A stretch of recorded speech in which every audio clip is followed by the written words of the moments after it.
Welcome to DC. You know we're out at the USA Cup. You're taking it slightly, I'm taking it slightly. Now how you go, you gon' be right back. Well, we gon' be right here, we gon' be right here. We ain't going nowhere. Welcome to DC. DC, the home of Chuck Brown. Oh, you don't know the sound? Well, let me break it down. The G.O. All right, this is the Big Douglas Show. It is a preview Friday. Stuart is with us. Stuart, how are you? All right, doing well. Thank you. Appreciate you getting up early with us. And from the Team 980 to help us break it all down is Chris Russell. Chris, thanks for getting up early with us this morning. Good morning, guys. How are you? Thanks for having me. It would be nice if there was something to talk about. We'll try to rumble through some things and find it. Let's do this, Chris. Let's start with they're going to honor Sean Taylor. It is important. It is a good thing to do. They gave the fan base 3 months, at least 2 months for Bobby Mitchell. They have given the fan base 4 days. The fan base is not happy about it. Literally had to get an apology written from Jason Wright, which good on Jason. I don't know that we've had that kind of accountability up high for a while. From your understanding, when did they start planning this and why are they only giving us 3 days? Yeah, so the way it was explained to me by executive people, I guess I'll just label it as that, so I don't get anybody in trouble who asked to be, not named. But people involved in the decision was, obviously they've been planning this for a while. I think everybody understands that you don't just snap your finger on a Tuesday or a Monday after a bad loss and during the middle of absolute pure and unfiltered chaos and just say, oh, we're going to retire Sean Taylor's number and we're going to have his family here and we're going to do this and we're going to do that. So that being said, that's the positive, right? It didn't just happen Monday or Tuesday. That being said, the way it was explained to me, guys, and again, as I told my radio audience on Thursday, after I talked to some people in the organization that were involved in this, the way it was explained to me was they were sensitive to wanting to, they have every game kind of laid out like where, okay, week 2, week 1 was the season opener. Week 2 is Bobby Mitchell. Week 3 is breast cancer awareness against New Orleans last Sunday. Week 4 is homecoming weekend, and the way it worked out, you could argue why they didn't separate it. That's a totally separate argument. But I guess week 4, or I should say home game 4, is now alumni weekend and Sean Taylor's retirement. Now, again, you can argue that they should have separated it, and they probably should have. Their argument to that is players came to them, alumni came to them and said, we want to be a part of this ceremony. We can't get everybody back in late November against the Seattle Seahawks for a Monday night football game. We're all here. We want to be here for Sean. Let's do it here. Let's do it now. Okay, some of that makes sense. The problem with them releasing it on Thursday morning, just over 72 hours before, and I made them very aware, and obviously they knew they messed up, and they admitted privately they messed up before Jason even came out with multiple apologies, which he should have, and you're right, Doug, accountability. Whether you like the reasoning or not, the fact is the Joker that was in that position before would not have done what Jason Wright did. Whether you agree, like him, disagree, hate him, whatever. At least there was some public accountability, right? But the reason why it was explained to me that they did not even announce it, never mind before the season, again, that they should have done that. I think we can all agree on that. Why they didn't announce it, say, like last Friday or this past Monday to give fans as much time as possible is because they were trying to avoid some of the criticism that they're now enduring, which was, oh, you guys are just releasing this because there's bad news and you want to divert everybody and you want to distract everybody. So they were hoping to announce it when some of the bad, unexpected news of late last week and early this week kind of subsided, right? Oh, like let's not take away from Sean's moment and Sean's family's moment. This is for Sean's family. This is for the man who they never got to really see grow up and mature and how special he was to this organization and to this fan base. And then they started being like, oh my God, we're running out of time. Like, the bad news will never stop. I mean, literally, these are the conversations that I had, whether you agree, like them, don't like them. These are the conversations I had with high-end individuals. They were like, what do we do here? Again, clearly they screwed up by not just pre-scheduling it and announcing it well in advance and just dealing with it. That would have been the best thing. I don't exactly know why. There was a lot of logistics. They were worried about COVID. They were worried about the rescheduling, Chris, would be for players, right? I mean, because it's not for fans. Again, they could, and I know you don't have the answers, but it's just crazy to me. They could have had, if they knew this before the season with Bobby Mitchell, they could have sent you a calendar with all these things Right. on it, and people could have gotten ready for it. And it's crazy to me. They didn't even find the time that Gibbs can get there, right? Because he's not coming. There's NASCAR. Whether that's the reason or not, my understanding is Gibbs won't be there. And it just seems incredible. Of all the people that you'd like to have be there for Sean's tribute, you're not going to have Joe there? It seems... I think, again, I don't want to I don't want to speak for them. They made a mistake. They, straight up, they made a mistake. They're being pounded for it, and rightfully, they should have done better. Okay. Right. The Joe Gibbs part, I don't know. I can't control that. I mean, if you do it, a lot of people have suggested the Monday night game against Wilson and Seattle, right? Because it's ESPN and da-da-da-da-da. And that makes some sense. But there's no guarantee that you can get Joe Gibbs for that game either. There's no guarantee that Shaun T's family can make it for that game. I don't, Doug, I have to, and Stu, I have to do a little more digging as to if there was any other option. The way it was explained to me was, alumni who are going to be in town this weekend, the entire weekend, right? That they scheduled this weekend for them. They came to them and approached them and said, hey, if you're going to do this, we want to be a part of that. So whether you believe that or not, I mean, it makes some sense. I do get it. Sean's family may have been in, I don't know, like COVID was a worry. I'm not saying it was a great concern. I'm not saying this was a good plan. Again, like a lot of things in this organization, there's a lot of things that don't make sense. I would warn everybody, and people can take this for whatever it's worth. I mean, I've long given up, like trying to, tell everybody, okay, this is it. And nobody can feel anything different. I would warn everybody that there's a lot of logistics obviously at play. I think people understand that. But also, the people that are making the decisions now are dealing with not brush fires, they're dealing with infernos all around them. And when your feet and your arms and your head and your neck and your butt and whatever are constantly in that ring of infernos, not the ring of fire, you're not always going to make the most common sense, logical decisions that everybody's going to like and agree with. And maybe you're going to make a bad decision. And make no mistake about it, this was poor timing. It's not a bad thing to do. It's a great thing to do. It's poor timing. For that, they should be held accountable, which, again, they're taking public accountability. Again, the clown that was in the position before Jason Wright would have never even acknowledged anyone. Nope. He would have just kept drinking Coors Light and harassing people, Yep. as we've come to find out. So you don't have to like Jason Wright. You don't have to like what they did, but at least give them a tip of the cap for having a little bit of decency to say, hey, look, we bleeped up and now we're being held accountable for it. No, I appreciated him coming out and owning it.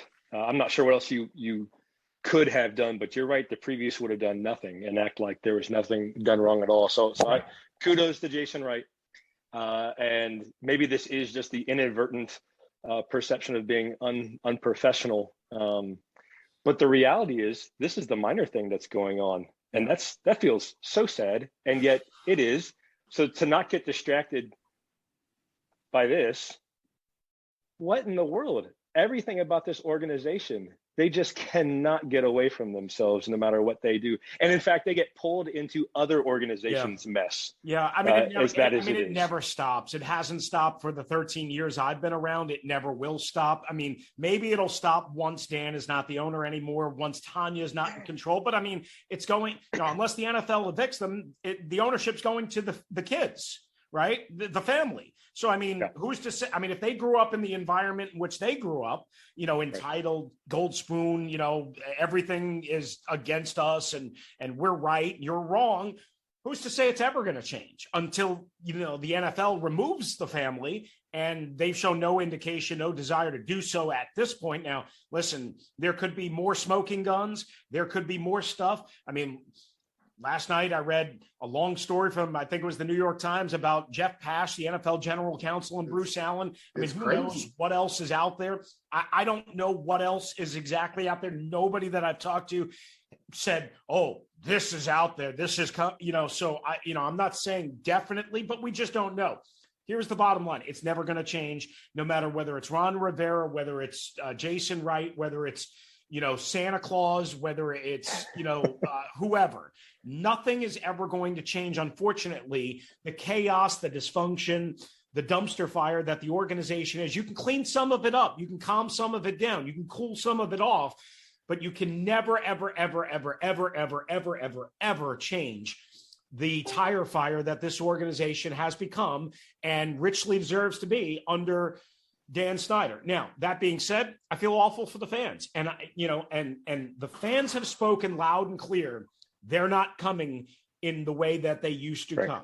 And we've seen that not only this year, but we've seen it in years past. Now, it's worse this year, but we've seen it in years past.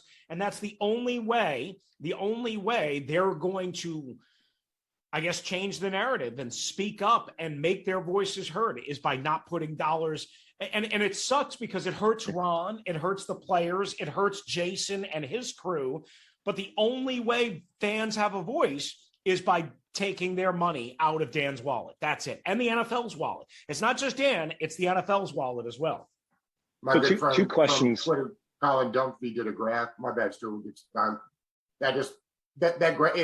mind-boggling, and it's when you see the graph that Colin put up about the attendance numbers, it's not surprising, but to see it like in graph form since Dan bought the team, it's startling. Yeah, I mean, startling the numbers. I remember, guys, when I started on the beat in 2009. That was my first year. So what are we, 13 years, I guess 12 years later, whatever it is. I don't know. It feels like about 144 years later. I mean, that was before chunks and craters of the stadium were removed. And I remember my first home game, regular season home game. It's like week 2 against St. Louis at the time, right? Jim Zorn, second year, not exactly coming off a great year, 8-8, collapsed down the stretch. There was still 91,000 people there. I would argue part of the reason the NFL blackout rule is no longer in existence is because Dan Snyder and the Washington Football Organization was deathly afraid if they didn't start removing craters of their stadium and also get that rule seated and thrown out, that there would never be a home game again on television around here. Two quick follow-ups. Well, it's just absolutely astounding that is as big as this market is, and as much potential that's disrespect that this market could have and did have, that where we stand now is just as a shell of ourselves is ridiculous. I mean, it's a lot of decay, right? Like, if you think about it from a from a human body perspective, okay, just draw this analogy, right? Like this team prevents me from going to the gym a lot. This team drives me to drink, which I don't really even drink. This team drives a lot of people absolutely insane. But if you let your body, right, if you don't work out, if you don't eat right, if you don't get enough sleep, if you don't drink enough water, if you don't take care of, go to the doctor, all that stuff, if you just let it go and let it go and let it go and let it go and let it go. It all eventually the cream rises to the top, and that's not the cream you want, right? It all snowballs and it all comes together. And this is, unfortunately, it hurts again Jason Wright and what he's trying to do. Unfortunately, it hurts again Ron Rivera and what he's trying to do on the football side. Right. I don't think they were expecting quite the anger and the hostility from the fan base still after a weird division title year and all that stuff. I think they were hoping that people would just buy into the vision that they were selling. But people, and you guys know this, fans of this team are so angry, so hurt, so miserable, so bitter about the experience, the team, the ownership, the further empowerment, the dysfunction, the drama, the mistreatment of women and cheerleaders and employees, the abuse of constantly, that they are finally speaking and say, you know what? I'm not going to that dump of a stadium no matter what you try and tell me. I'm not paying $50 for parking. I'm not paying $9 for a hot dog or $12 for a watered down beer. I'm not doing it. I'm not spending my day in Now, there's always going to be diehard loyal fans. It doesn't make this fan base disloyal. This fan base will reward this team, not just when they win. See, that's another thing that's a mistake that I think a lot of people in the media make. I try and talk about this all the time, but I know, like my co-host Pete Medhurst just win. And a lot of people feel that way. I don't feel like if this team goes on a 5-game winning streak or wins 10 games somehow this season, that people are coming back in droves. It's not going to be 75,000. I mean, they'll come back more than 51,000 because winning does help. It doesn't solve everything. The bottom line is awful experience, awful stadium, awful, not fun team, if you will, right now at least, and it hasn't been for a long time. And then on top of that, the one thing that, again, seemingly is never going to change and only got further strengthened this offseason is they loathe Dan Snyder. And they don't like Tanya either. And Tanya stuck her foot in her mouth with the Adam Schefter podcast and her apology, and it was a sham and it was a fraud. And I told them that too. And they say, oh, okay, understood, yeah, you're right, but they can't take it back. And now the one maybe glimmer of hope, maybe Tanya's different than Dan. Not to say that she's not, but I mean, in 2 interviews, she kind of revealed herself as being about Tanya and not about the mistreatment of employees and about the fan base. She revealed herself to be more about Tanya and her kids, which as a mom, I understand what she was trying to do, but her kids, while they may have been through some tough times, you're the kids of NFL owners. You're okay. You're fine. You'll be okay. The problem from the fan base is last year can be chalked up to the adage of even a blind squirrel finds another every now and again. We're not going to get very excited about a year like that where you technically don't have a winning season and you come away with winning the East because literally the East is decimated. So, hey, I can't move away from this. It's not decimated anymore. I can tell you that. No, it's not. So. Yeah, we are now, though. Yeah, I can't move away from this topic, though, before asking you about your discovery with Jay Gruden.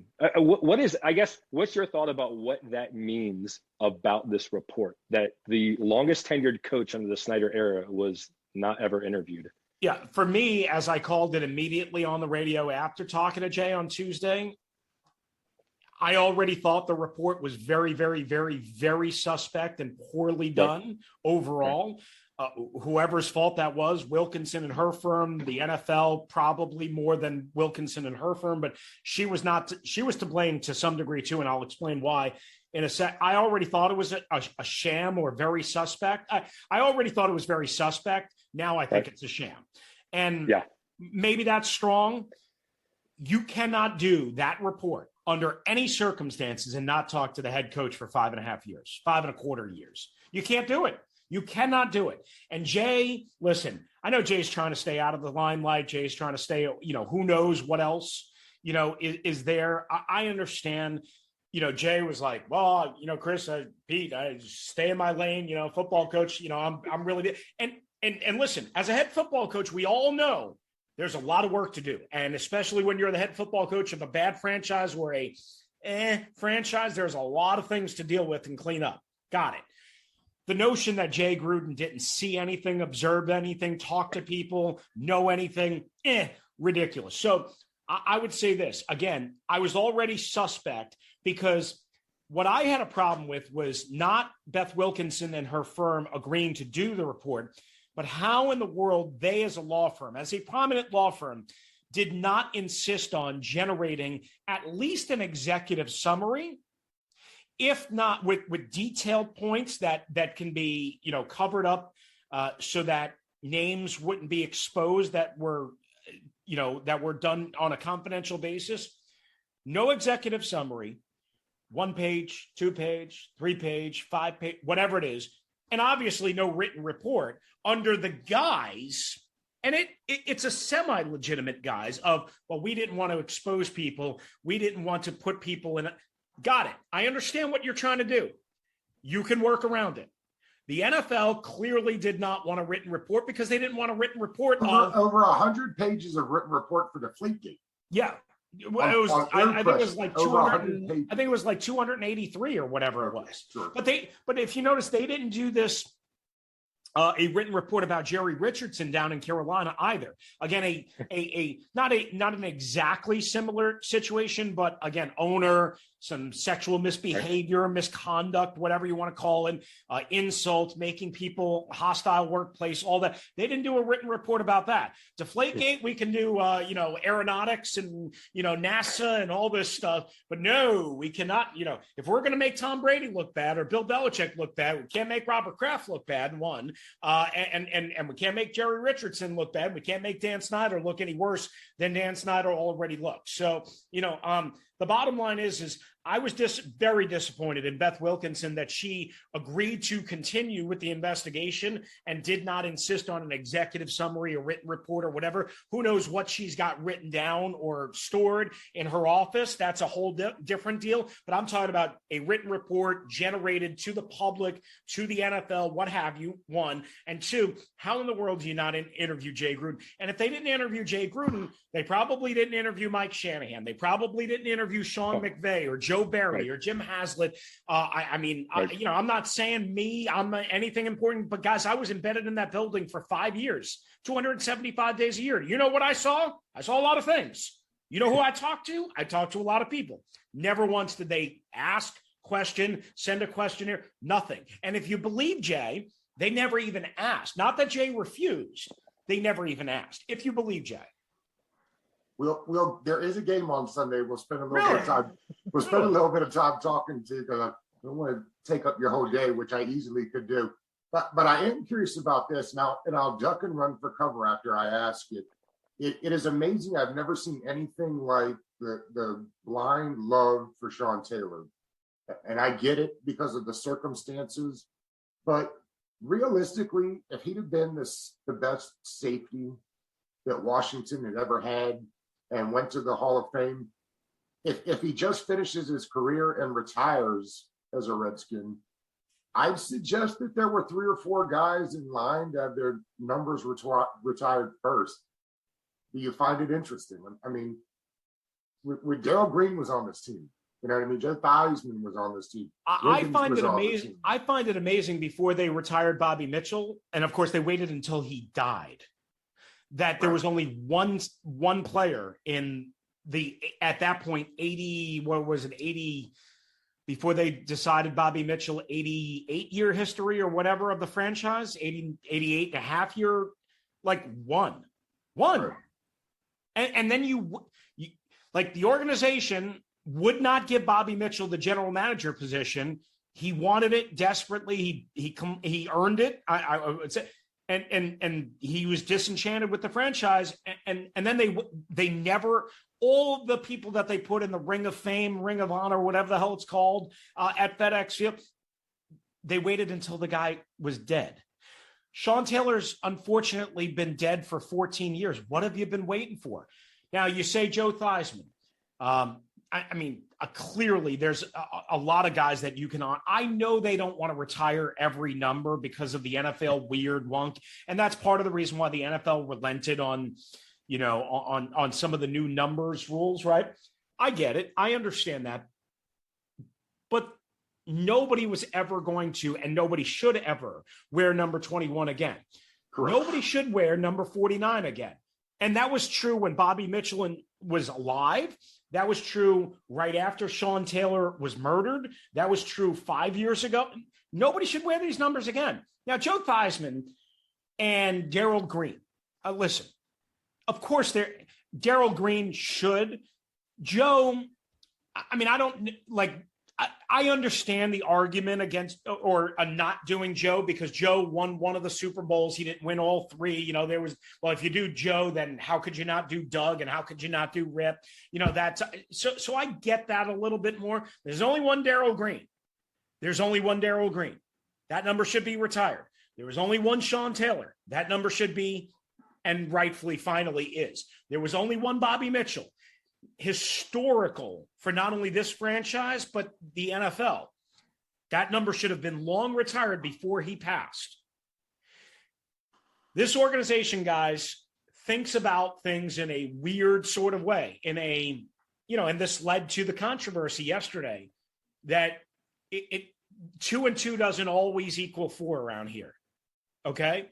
It just doesn't. Well, sometimes they're always reactive and never proactive, which is part the of biggest problem in life. That's part of it. And then the other part of it is, like Bruce Allen trumpeted himself as, well, I care about the legacy and, and all that.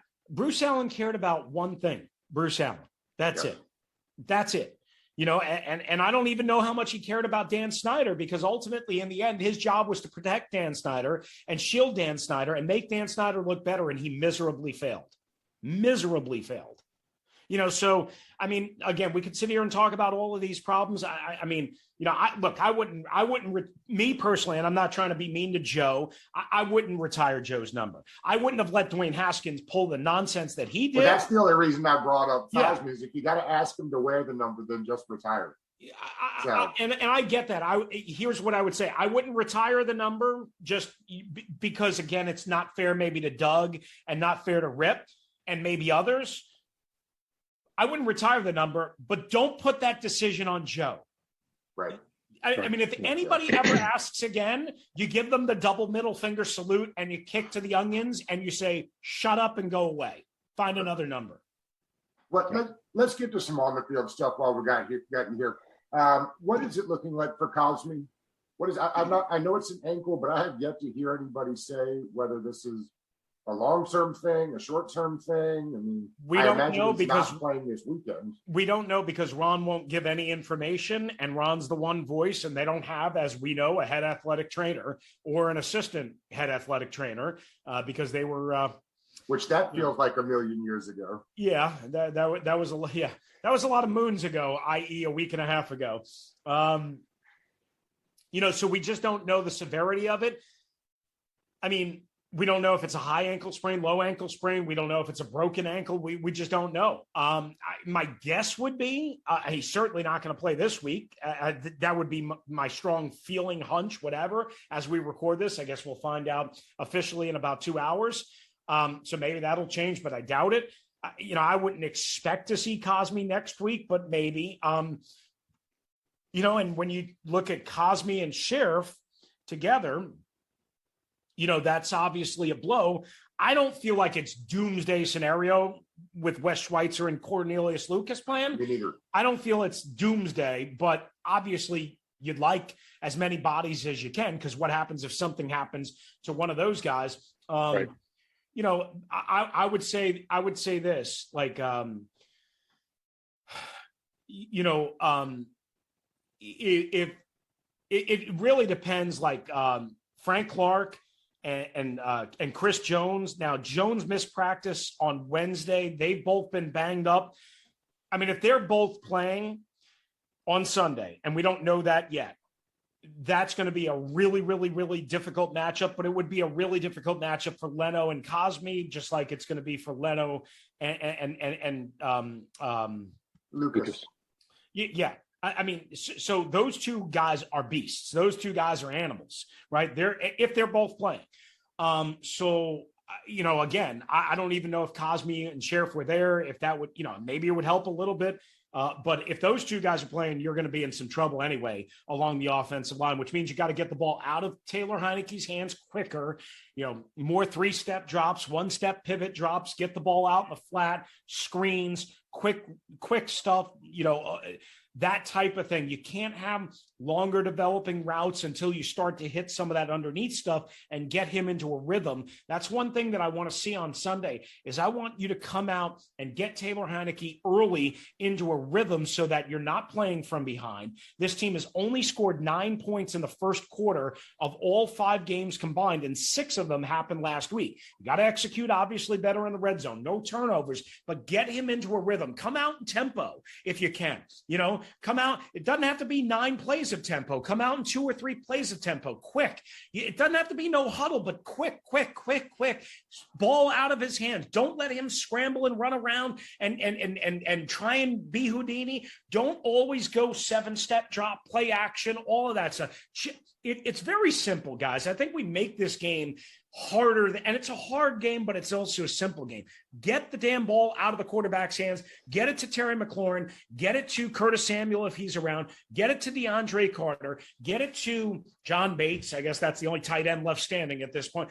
Get it to Antonio Gibson. Oh, and by the way, get it to J.D. McKissick.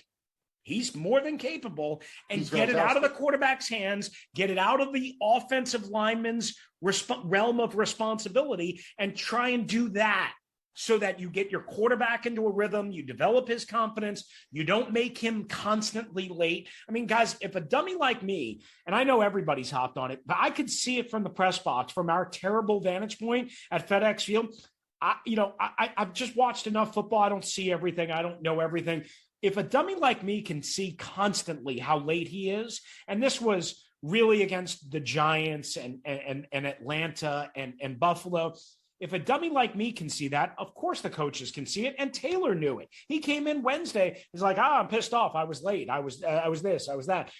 I mean, if we can all see it, well, then you have to start now doing something to fix that.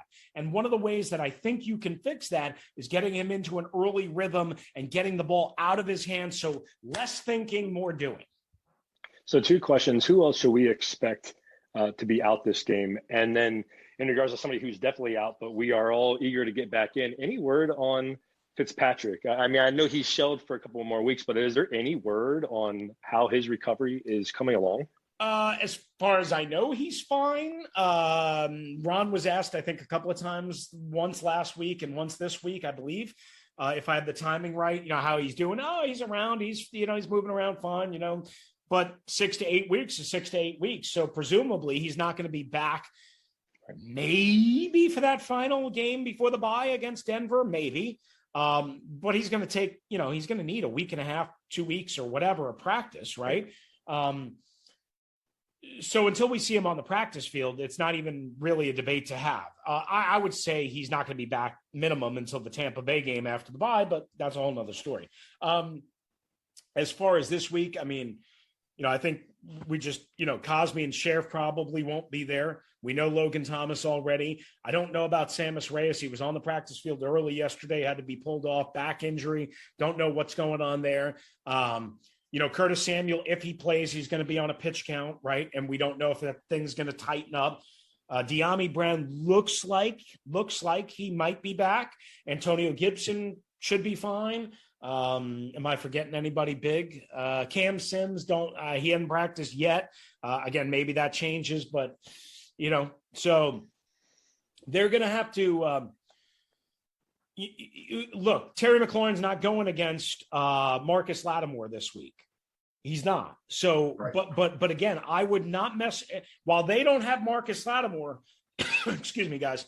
While they don't have Marcus Lattimore, they have Frank Clark and again Chris Jones. If they're both playing and if they're both healthy, and Jones is banged up, didn't play last week and is not practicing so far this week. So again, if one or both are there, and one should be there, maybe both.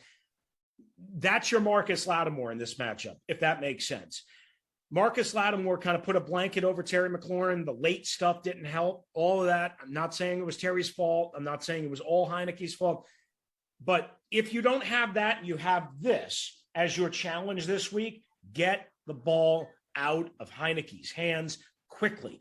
If you want to be all this run, fancy smoke and mirrors crap, RPO, jet motion, and I'm all for it, and you don't want to run the ball 25 times to keep them off the clock and to shorten yourself up on third down, don't run intermediate to longer routes until something is there later on in the game.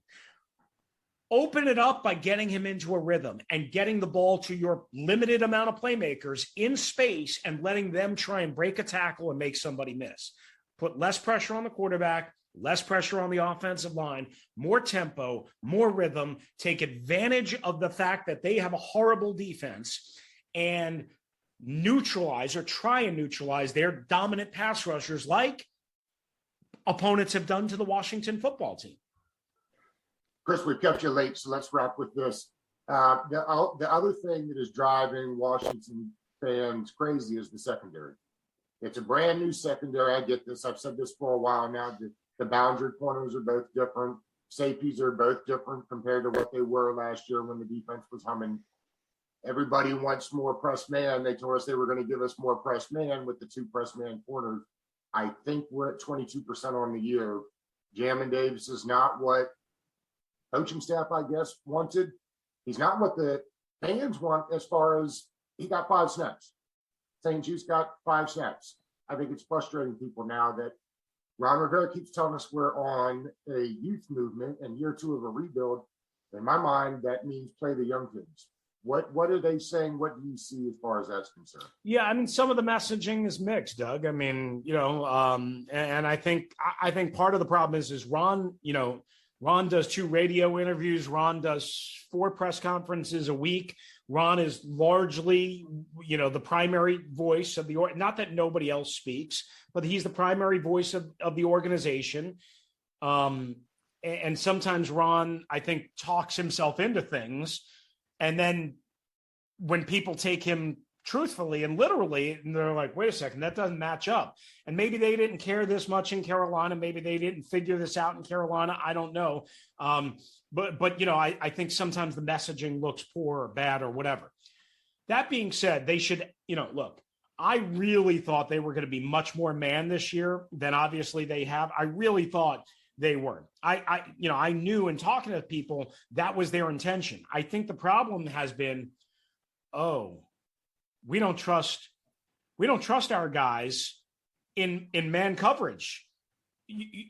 Like these dynamic quarterbacks who can back shoulder you to death, who can develop, who can throw darts no matter how good the coverage is. Maybe we're better off playing zone. Maybe we're better off keeping things in front of us and making them earn it and chip away and break down as drives go along. So I think that's why that was the plan or the thought and the reasoning. Don't forget, they're asking William Jackson, a press corner, to play press a different, or to play man a different way, to play through the eyes of the quarterback.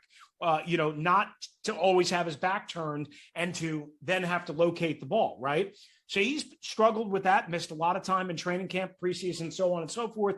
Kendall Fuller obviously got off to a bad start. I think he's been a little bit better. The safeties stink. I mean, both of them. Bobby McCain can't tackle anybody. And Kendall Fuller, Landon Collins can't cover anybody or can't tackle anybody.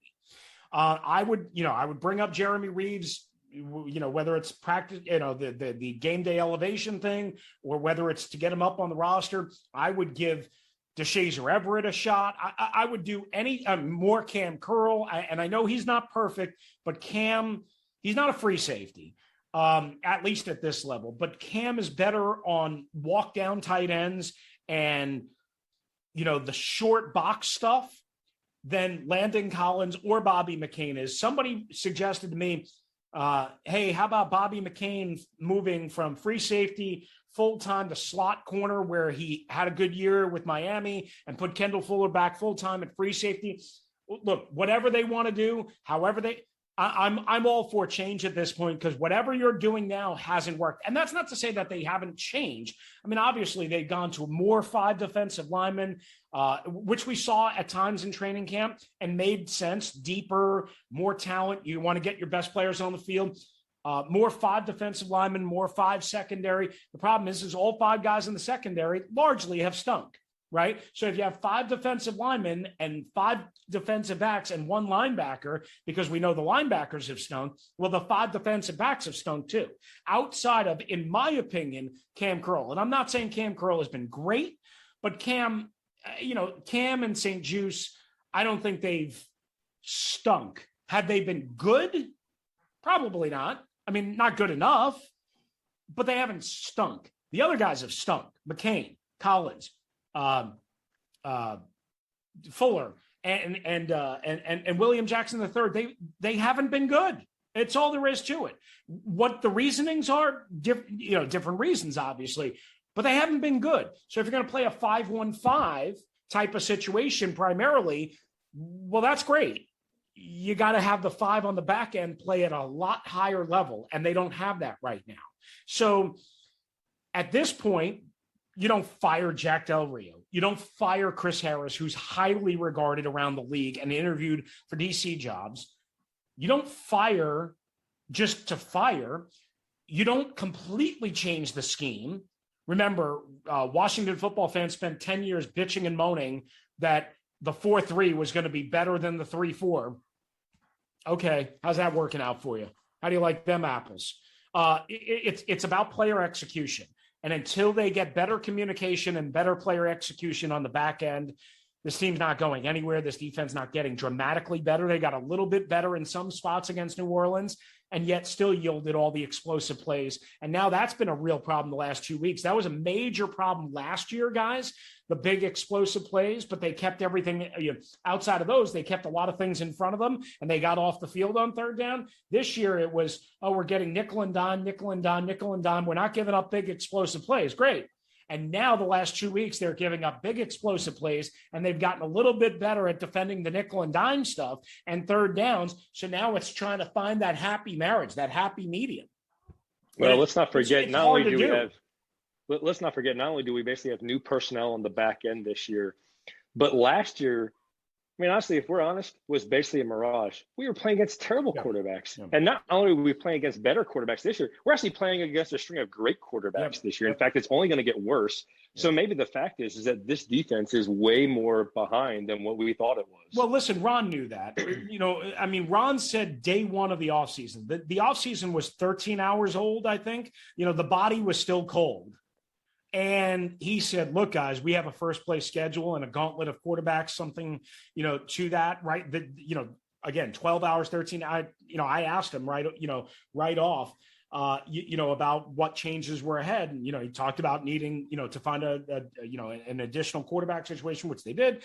And that's a whole nother issue. But then, the schedule. They knew they had a major step up. Ron has preached about maturity, expectations, responsibility, guys handling it. And clearly he was right. His hunch, his feel, his gut was right that they weren't ready for this. Okay. So it is what it is at this point. I mean, right now it looks like the season's going in a not great way. You can correct it, all that. But last year was mirage. I remember when they hired, I guess it was Mayhew and Hurney at the same time. I asked Mayhew, I said, hey, was this defense good last year, very good last year, or dominant last year? What did you see? He said, they were good.